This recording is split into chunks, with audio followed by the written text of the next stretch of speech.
Hi, and welcome back to Farithkowo, to the third and probably final episode of this little Dungeon Tycoon interlude. Today, I'm going something a bit different. Instead of continuing day by day and slowly grinding through the same loop, I'm opening my older save where I already have basically everything unlocked, a lot of gold and a much bigger dungeon. I think this is the better way to show what Dungeon Tycoons becomes later. We already covered the basics, building rooms, expanding the dungeon, unlocking research, waiting for visitors, earning gold, and slowly turning a suspicious cave into a very legal business. And honestly, I do like the concept. Building your own dungeon as a business is fun. Decoration, unlocking new rooms, summoning enemies, watching heroes walk in like this is a normal tourist attraction and not a carefully designed wallet extraction system. All of that has its charm. But after playing more, I also understand the main criticism. The loop becomes repetitive. You earn gold, unlock research, expand the dungeons, wait for visitors, wait for them to leave, and then do it again. At some point, I felt like I was not making many interesting decisions anymore. I was mostly waiting.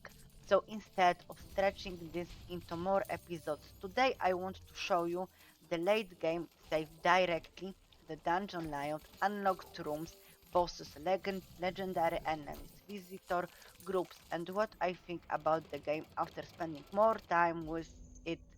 So let's take a look at my very legal dungeon business in its more developed form. The heroes are still mostly wallets, the business is still questionable, and apparently I still have bills to pay. At the first, I want to show you the type of monsters. We have three biomes: underworld, inferno, and the forest. And from these biomes, we have different kinds of monster. All monsters you can get in bestiary.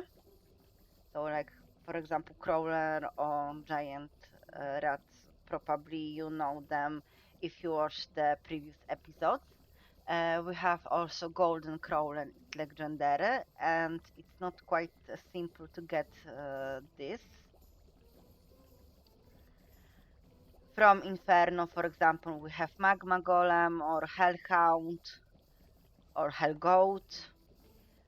From the forest, of course, mushroom warrior, pumpkin mage, and three kind of type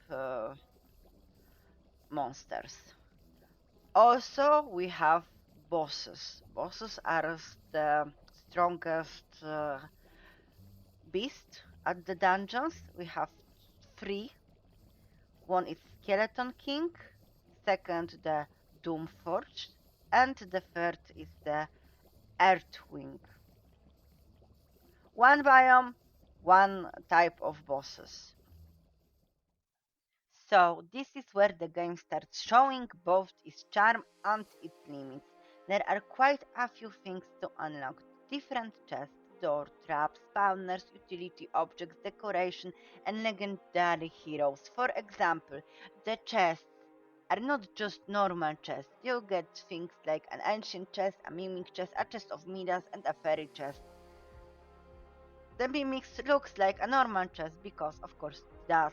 The chest of Midas is cursed, which apparently means it can collect more money when someone dies nearby. Very ethical, very legal, very dungeon business. Then there are different types of doors. Some are mostly visual upgrades, some allows more heroes to enter the same room, and boss doors are made for groups.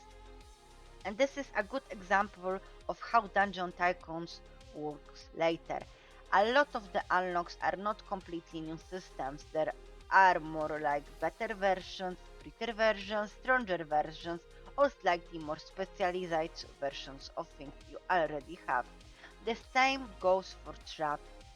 You have some basic traps, poison traps, polymorph traps, then can you turn heroes into chickens and other ways to make the characters regret their life choices, and honestly, I like this part.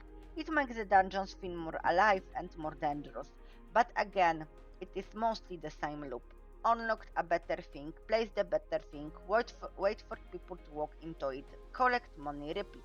The spawners works in a similar way. You start with the basic monsters, then unlocked better ones, faster ones, boss spawners, and cursed spawners that can attract creatures from beyond. Which sounds very concerning, but also very useful.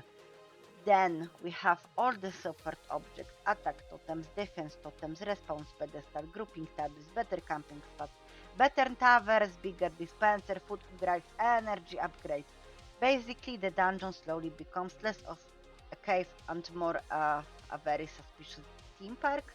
And this is the part I enjoy visually. I like seeing the place grow, I like unlocking new objects, I like making the dungeon look more complete. But mechanically, it still feels like the game is asking me to do the same thing again and again, just with slightly better furniture. There are also legendary heroes, and this is one of the most interesting ideas. For example, Prince Tristan is not of the first legendary heroes. He requires a certain popularity level, enters the dungeon, and needs to live with enough satisfaction. If you complete his challenge, you unlocked his statue, which gives buffs in a large radius. And I do like that. I wish the game had more of this kind of things, more unique visitors, more special challenges, more reasons to adjust the dungeons beyond you making more money. Because the idea is good, the pieces are here: chest, traps, doors, monsters, bosses, legendary heroes, decoration, visitors, progression. It all sounds like it should create a really interesting dungeon management system, and sometimes it does. But after a while, many of these unlocks feel like new gameplay and more like another layer on top of the same routine. Still, I cannot lie. Watching heroes walk into my very legal business, get attacked by monsters, open cursed chest possibility, turn into chickens, and still somehow rate the experience. That part is pretty satisfying.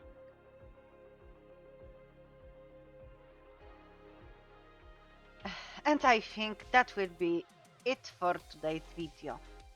Thank you so much for watching the Little Dungeon Tycoon summary and tour. Let me know what you think about this kind of episode. Do you prefer more traditional gameplay where we go through the game step by step, or do you also enjoy these more condensed summary style videos where I show the most important parts like about the systems and give my thoughts after playing more? It would help me decide what direction to take with future games on the channel. For now, this very legal business has done its job. The dungeon exists, the heroes are still mostly wallets, and I apparently still have bills to pay. Thank you for watching, and I will see you in the next one.